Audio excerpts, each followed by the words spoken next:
stand here with me, listening not merely to words, but to echoes that rise from the deepest layers of the psyche.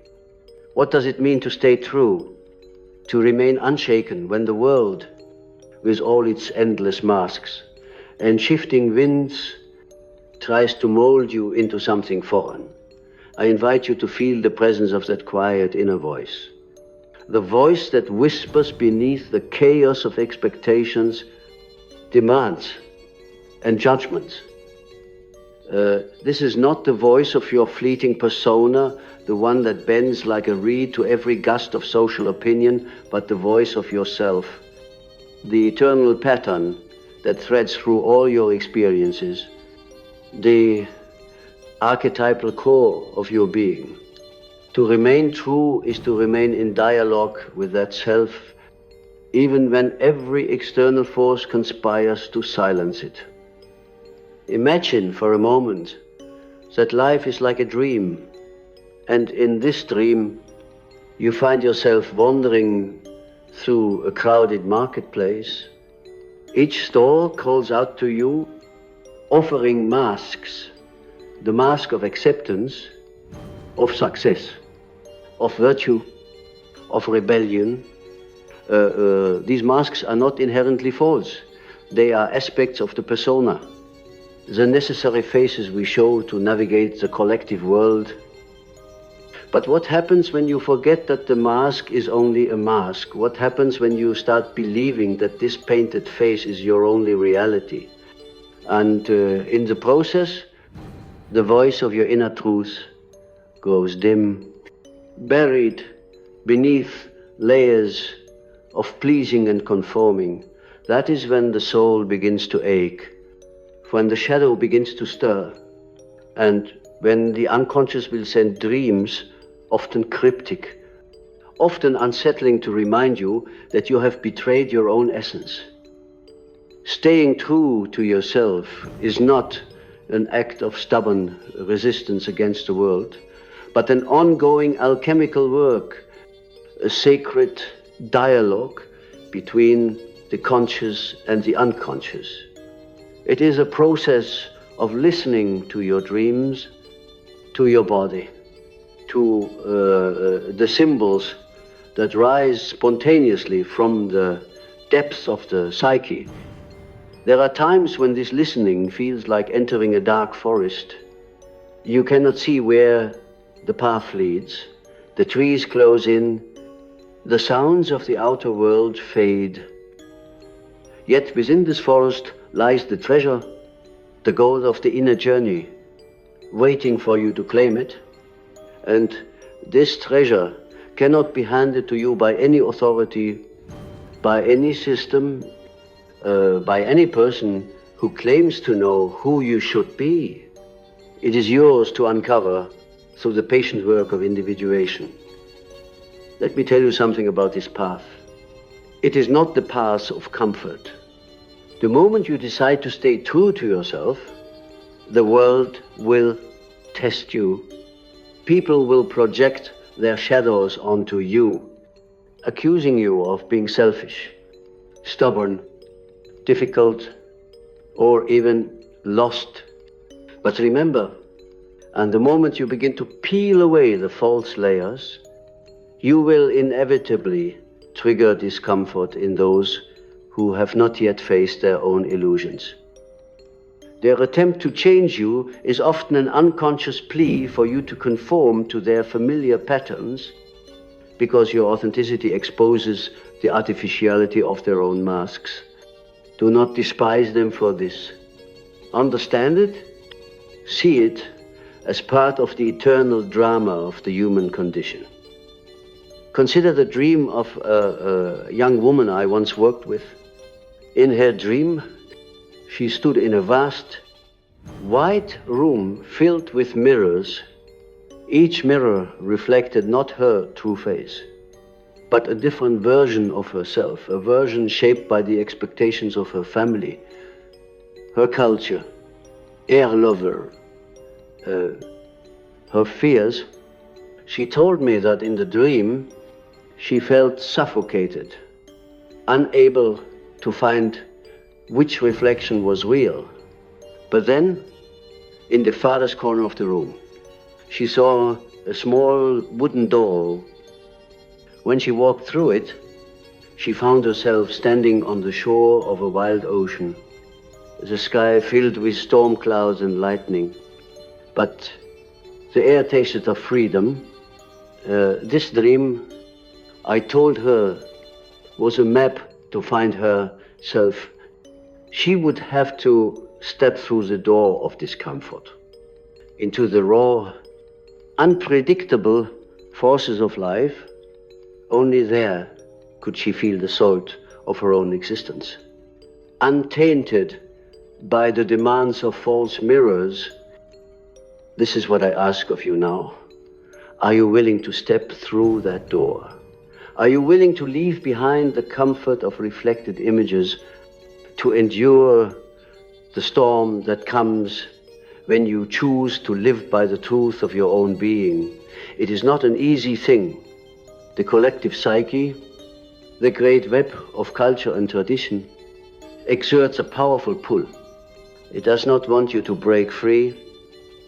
It prefers that you remain in the dream of sameness, that you wear the mask well and never question the role you have been given.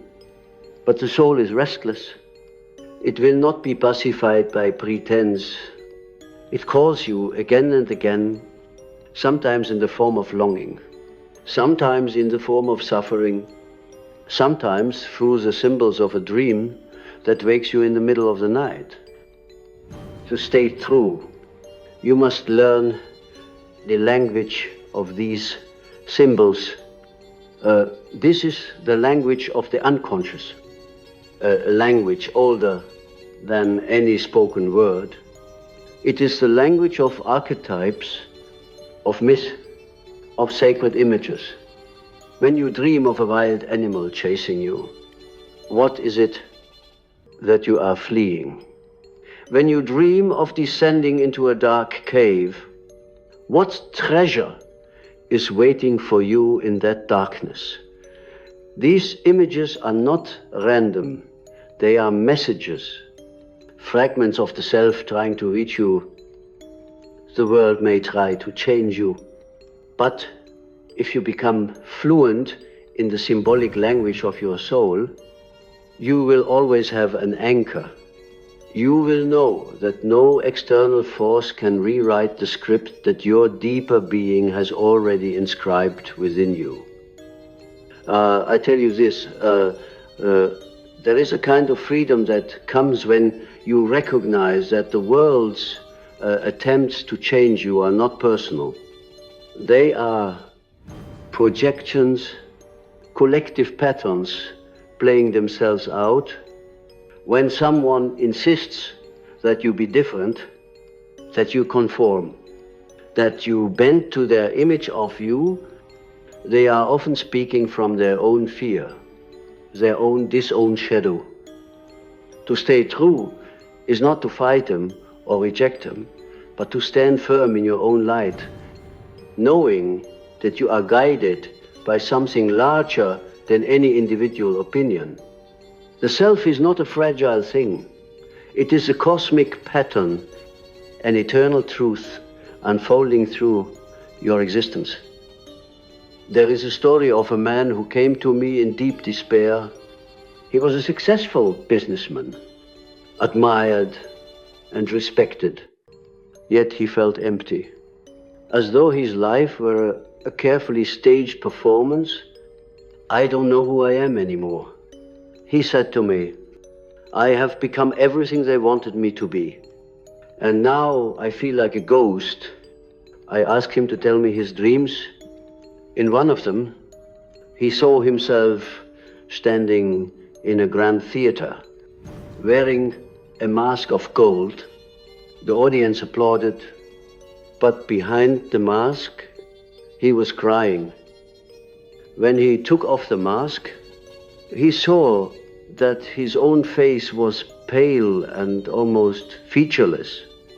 This dream revealed to him the cost of living solely for the external world. His task was not to destroy the mask, for we all need a persona, but to remember that the mask is not the self.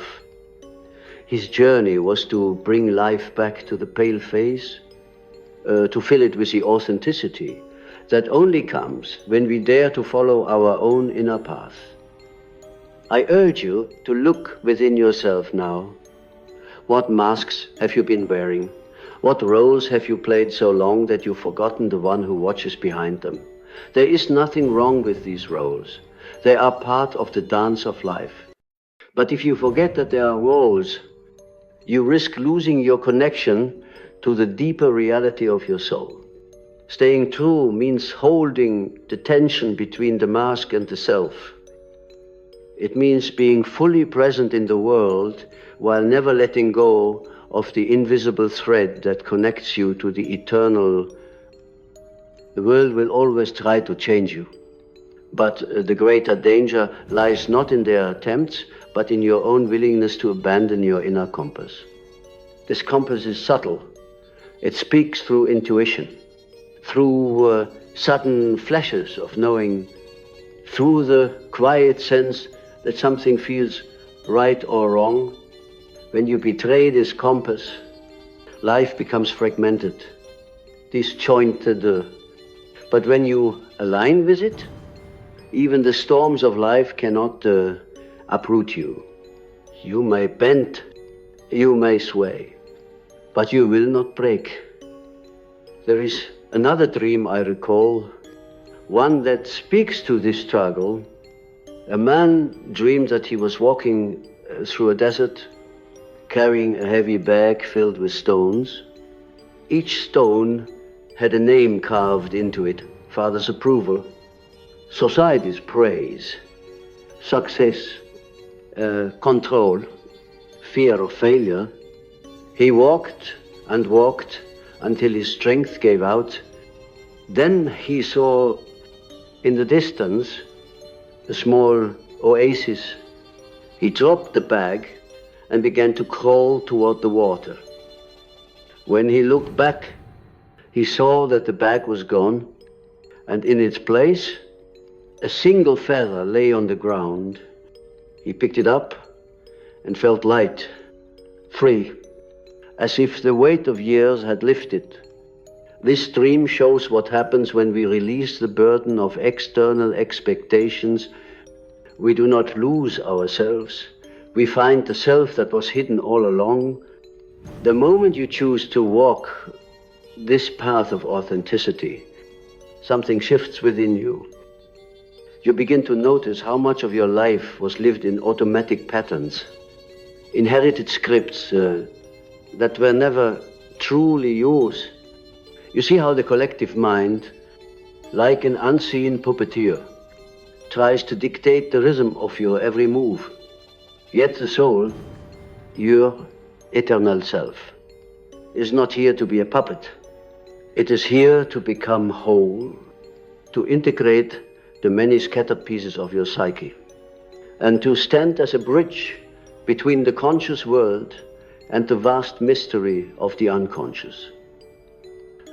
This is what I call individuation, and it is both a privilege and a burden, for it requires you to face not only the light, but also the darkness that dwells within. You cannot stay true to yourself if you are unwilling to face your shadow. The shadow is everything you have rejected, denied or buried, because it did not fit the image you wanted to present to the world. But understand this, the shadow is not evil. It is simply unrecognized. It holds the energy of your unlived life, the raw potential that has been exiled because it made others uncomfortable or threatened your sense of safety.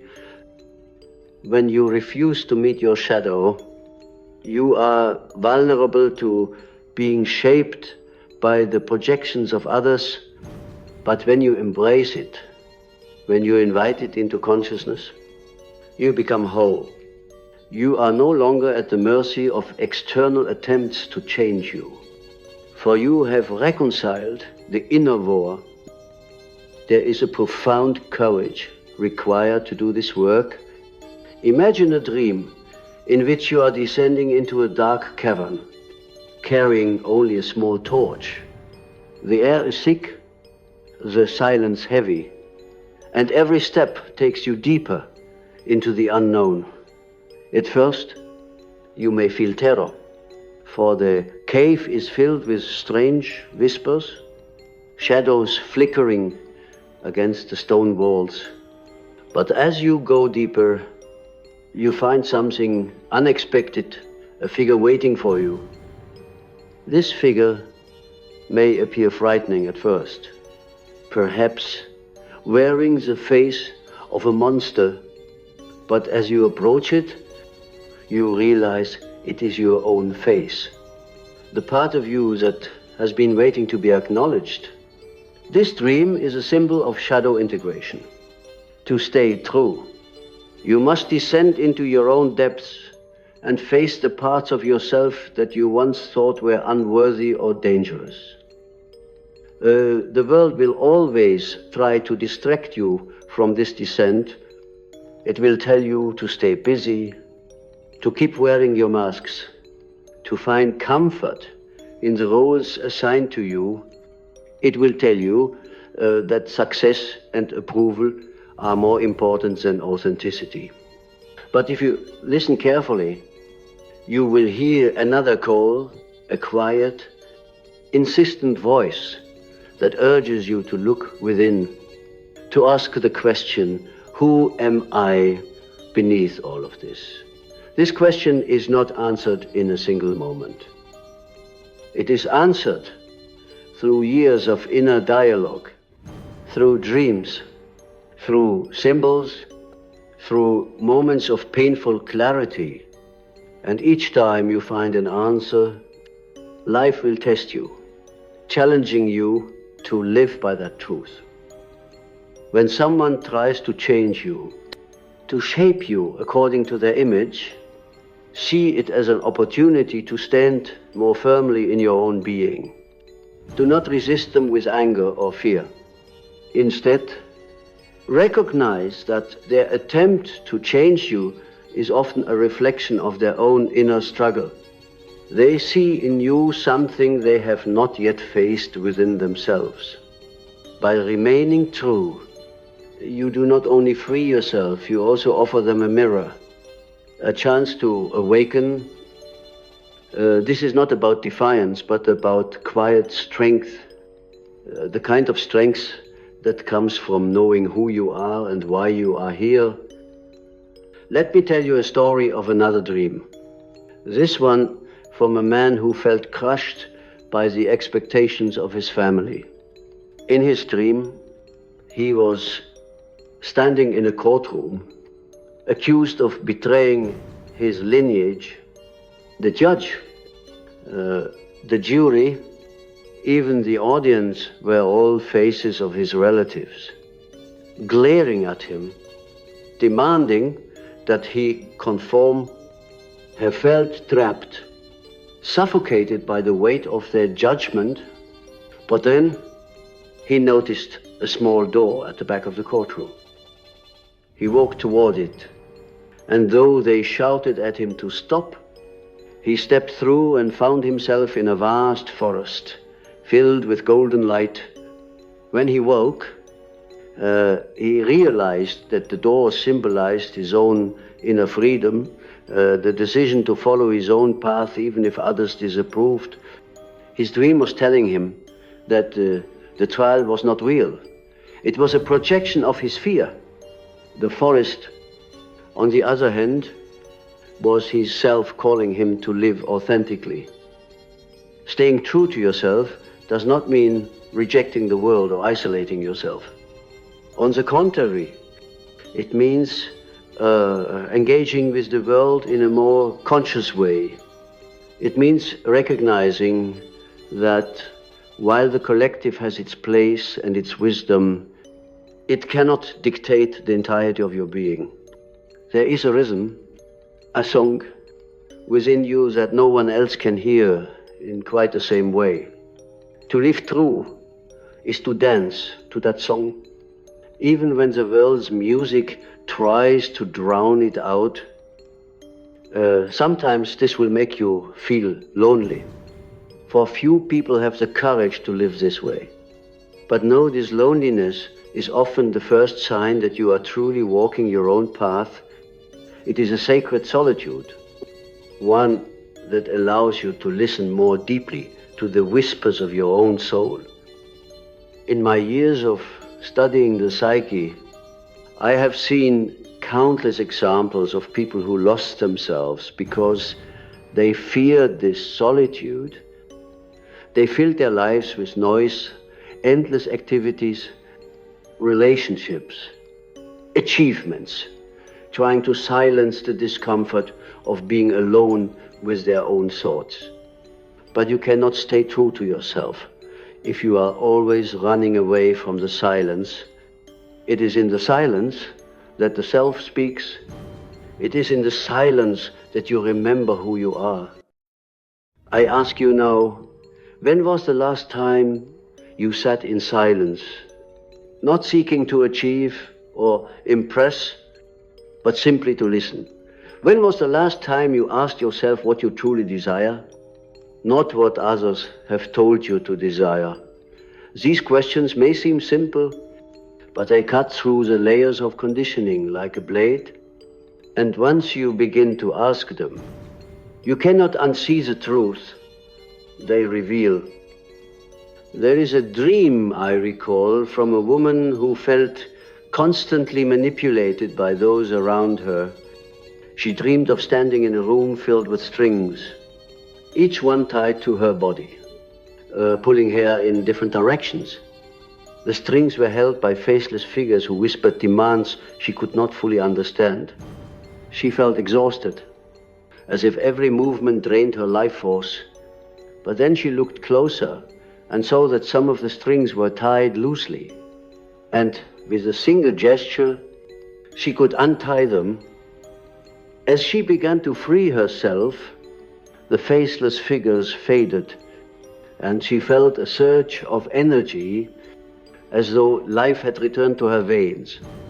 This dream is a metaphor for what happens when we reclaim our autonomy. The world may try to pull you in 1,000 directions, but many of those strings exist only because you have allowed them to remain tied. To stay true is to begin untying those strings one by one. It is to ask, which of these demands truly belong to me, and which are illusions, which are born from love, and which from fear. This process can be painful because it often means disappointing others. But remember this, you are not here to live someone else's dream. You are here to live your own. As you walk this path, you will encounter archetypes, those eternal patterns of the psyche that shape both the individual and collective experience.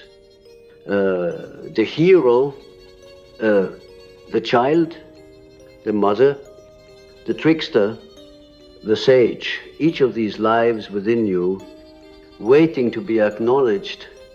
Sometimes, when you are struggling to stay true, it is because an archetype within you is calling for recognition.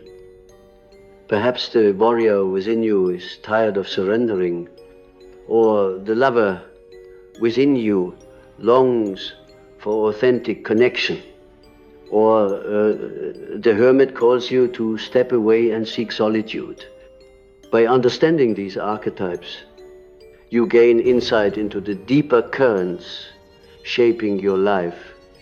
You begin to see that staying true is not a static act, but a dance between these inner forces. I remind you again, the world's attempts to change you are not the real enemy. The real danger lies in forgetting that you are more than the roles you play, more than the projections of others. You are a living, breathing expression of the self, a force that is both unique and universal. When you stay true to this self, You become a source of light in the world, a reminder to others that authenticity is possible. There is a quiet revolution that occurs within you when you realize that you do not need permission to be who you truly are. For so long, you may have believed that authenticity required the blessing of those around you, that to stand in your own truth meant gaining the approval of parents, partners, mentors, or society. But the deeper you journey into your own psyche, the clearer it becomes that this revolution is entirely internal. No one can grant you the right to be yourself, because you have carried that right within you since the beginning of time.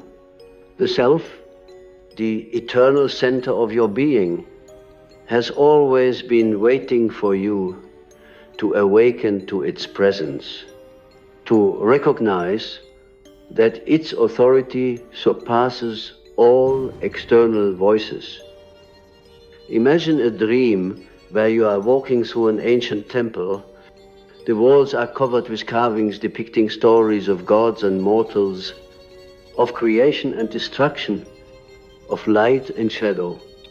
At the center of this temple, you find a mirror, but when you look into it, you do not see your current reflection. You see all the faces you have worn throughout your life, the child who longed for acceptance, the adolescent who feared rejection, the adult who wore masks to survive. Then, slowly, those faces fade, and you are left with a face you do not recognize. Yet, it feels more like you than anything else. This is the face of yourself, the eternal image that lies beyond all roles. To stay true, you must bow to this image, honor it, and live according to its truth. But this path is not without resistance. The collective world, with its rigid structures and expectations, does not welcome the individual who dares to be authentic. It fears those who will not bend, who will not conform to the prescribed narratives of success, love, or morality. You may feel their judgment like a cold wind, and it will tempt you to retreat, to put the mask back on. Yet every time you choose the mask over your true face, a part of your soul withdraws into silence. It will not scream, but it will ache, and over time, that ache will manifest as a deep dissatisfaction with life, a sense that you are merely existing rather than truly living. This is why dreams are so important. They reveal to you the truth you often hide from yourself. When the outer world tries to shape you, your dreams remind you of who you are beneath the noise. A woman once came to me with a recurring dream. She was standing on a stage, performing for a faceless audience. No matter how well she performed, no one applauded. She felt invisible, her efforts meaningless. But one night, the dream shifted. Instead of performing, she walked off the stage and went into the dark backstage area. There, she found a small, glowing lantern. The light was warm, alive, and it illuminated her own hands, her own face. I told her that this lantern was her authenticity, her inner fire. As long as she sought applause from the faceless crowd, she would remain lost. But if she held onto the lantern, even in solitude, she would never be without purpose. You, too, have a lantern within you. It is not something that others can give or take away. It is your light, your truth, your connection to the archetypal patterns that shape your soul's journey. To stay true is to protect this light, to let it guide you, even when the world tries to extinguish it. And sometimes staying true means walking alone for a while, not because you're isolated, but because the path of authenticity is narrow and few dare to walk it. Yet, as you walk, you will find that the loneliness gives way to a profound sense of communion with something greater than yourself, a communion with the unconscious, with the timeless truths that connect all of humanity. The process of individuation is like a spiral. You will revisit the same themes, the same inner conflicts, again and again. But each time at a deeper level, it is not about reaching some final state of perfection, but about becoming increasingly aligned with your true nature. Every time the world tries to change you, it offers you a chance to return to the spiral, to dive deeper into your own being. These challenges are not meant to destroy you, but to strip away what is false, so that what is real can emerge. Let us speak now of the shadow in another way. Often, when people try to change you, it is because your shadow has touched theirs. Something in you reminds them of what they have repressed, and their instinct is to push you to change rather than face their own discomfort. This is why staying true to yourself is not merely a personal act, but also a collective one. When you live authentically, you hold up a mirror to the world, and not everyone is ready to see what is reflected. Do not take their discomfort as a sign that you are wrong. Instead, see it as proof that you are shining a light into places that are often left in darkness. There is a man I remember who dreamed of being chased by a pack of wolves. Each night they came closer, and each night he ran harder, terrified. When he finally stopped running and turned to face them, he discovered that the wolves transformed into loyal companions, their eyes glowing with a wild but gentle light. This dream revealed that the forces we fear are often the very forces we need to embrace. In his waking life, he realized that he had been running from his own power, from the wildness of his instincts, because he feared they would make him unacceptable to others. But when he embraced that wildness, he found not chaos, but strength to stay true. You must stop running from your inner wolves. They are not there to devour you. They are there to guide you. As you continue on this path, there will be moments when you feel torn between who you are and who the world wants you to be. This tension is not a sign of failure. It is the very crucible in which authenticity is forged. The alchemists of old spoke of turning lead into gold, but this was always a metaphor for inner transformation. The lead is the heavy, dense mass of unexamined habits, fears, and false identities. The gold is the self-radiant, whole, indestructible. To create this gold, you must endure the heat of transformation, the friction of opposing forces. Each time you resist being molded into something you are not, each time you honor your own truth over the comfort of conformity, you are performing alchemy. And what is the result of this work? It is not fame or applause or even understanding from those around you. The true reward is a sense of inner coherence, a feeling that your life is aligned with something larger, something timeless.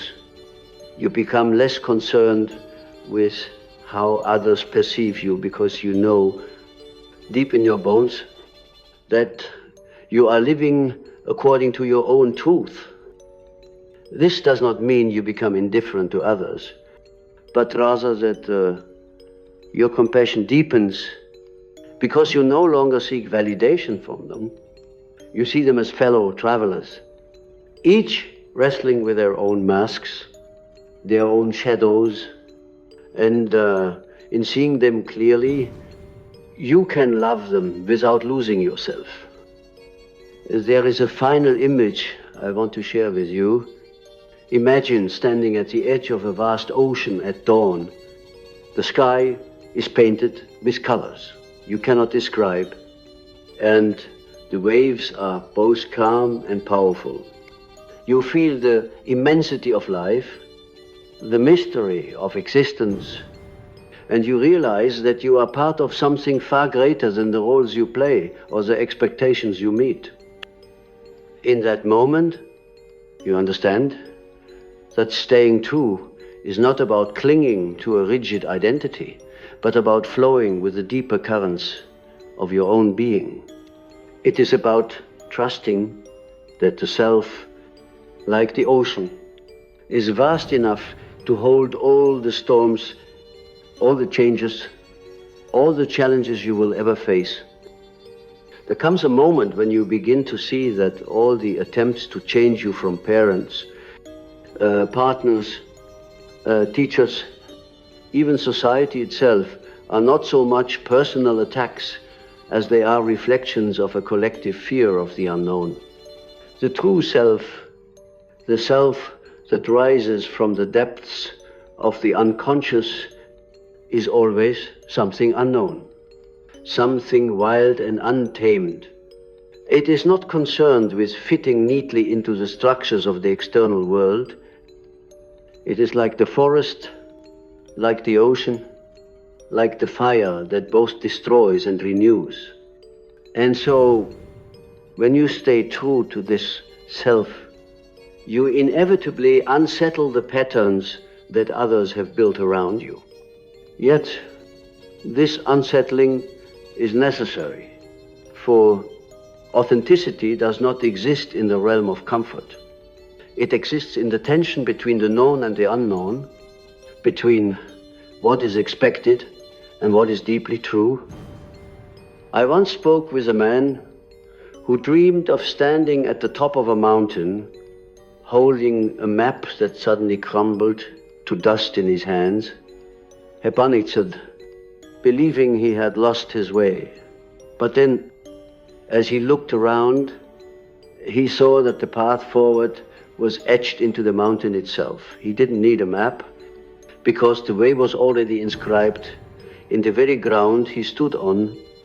This dream, I told him, was a reminder that the true path of the self cannot be mapped by anyone else. No external guide, no social script, no collective approval can show you how to stay true.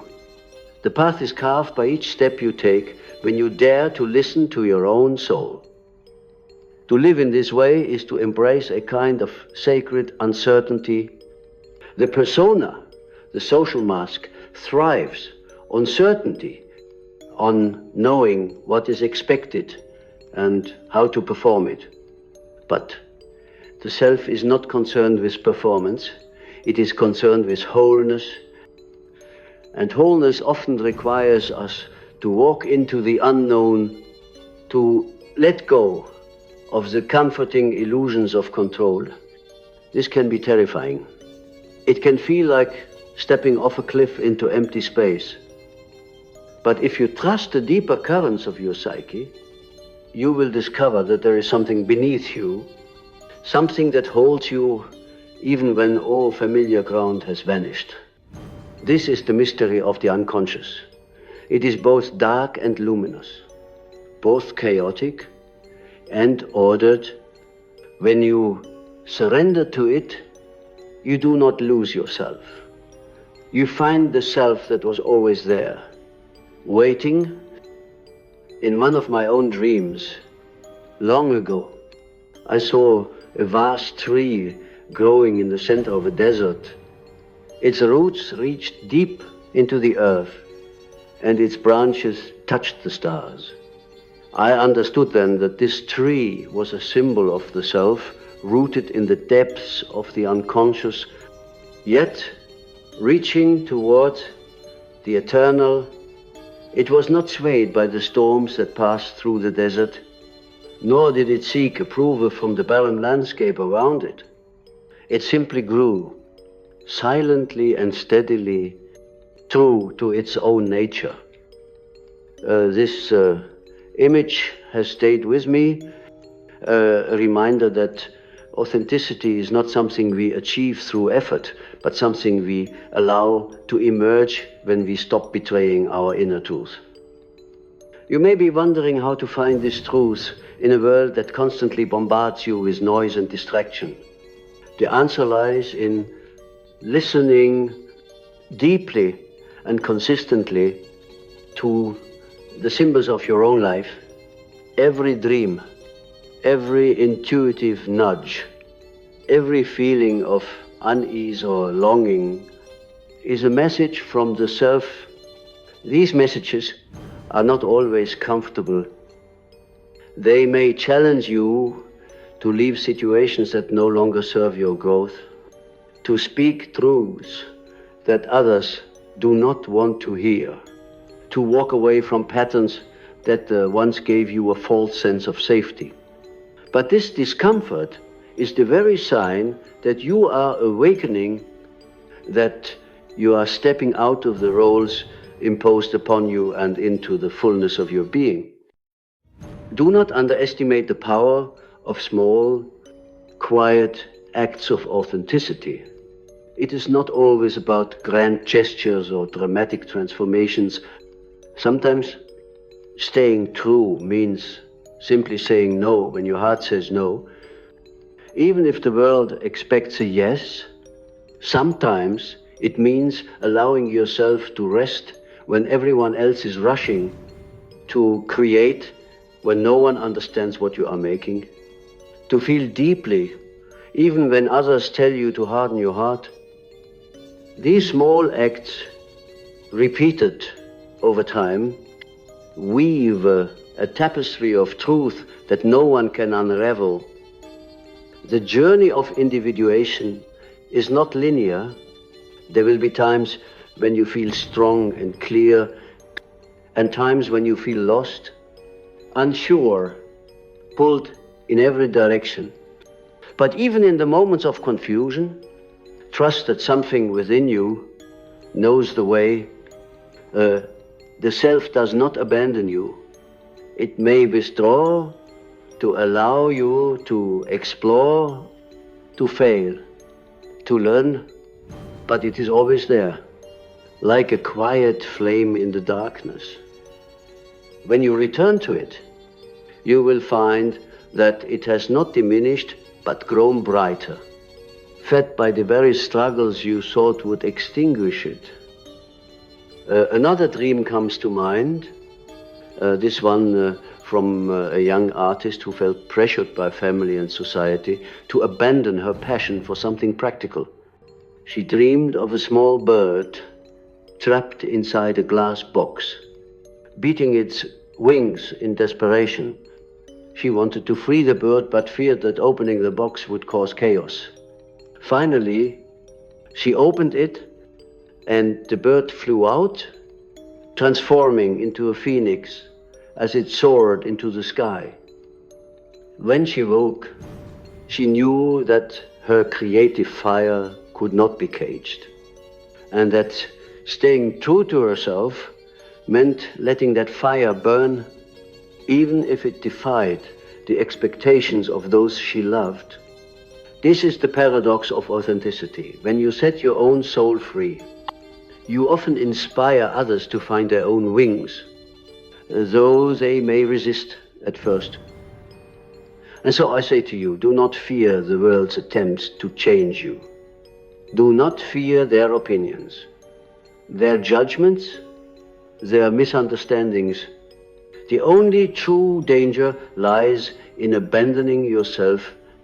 When you are rooted in yourself, you are like that tree in the desert, unshaken by storms, connected to both earth and sky. The world may swirl around you, but it cannot uproot you, for your roots go too deep, your branches reach too high. You are connected to something that is beyond all human grasp, the eternal pattern of life itself. You will know you are living true when your life begins to feel like a dialogue rather than a performance. Instead of reacting to every demand, you will begin to respond from a place of inner clarity. Instead of striving to please, you will begin to create, to love, to serve from a place of fullness. This is not an easy path, but it is the only one that leads to true freedom. And freedom is not the absence of challenge. It is the courage to face every challenge without losing yourself. If you remember only one thing from our time together, let it be this: the self is not something you must invent. It is not a mask you put on, nor a role you play. It is the eternal truth of who you are, the quiet voice that has been whispering to you since you first drew breath. Stay true to that voice. And no matter how they try to change you, you will remain unshaken. You will be like the ocean ever changing on the surface, yet boundless and eternal in your depths. This is where I leave you now, not with answers, but with questions that only you can explore. Who are you when all the masks are gone? What dreams is your soul sending you, urging you to remember? What part of your shadow is waiting to be embraced? Not as an enemy, but as a lost friend. Do not rush to answer these questions. Sit with them, dream with them, let them guide you back to yourself again and again, until you no longer fear the world's attempts to shape you, because you have become the shape of your own truth.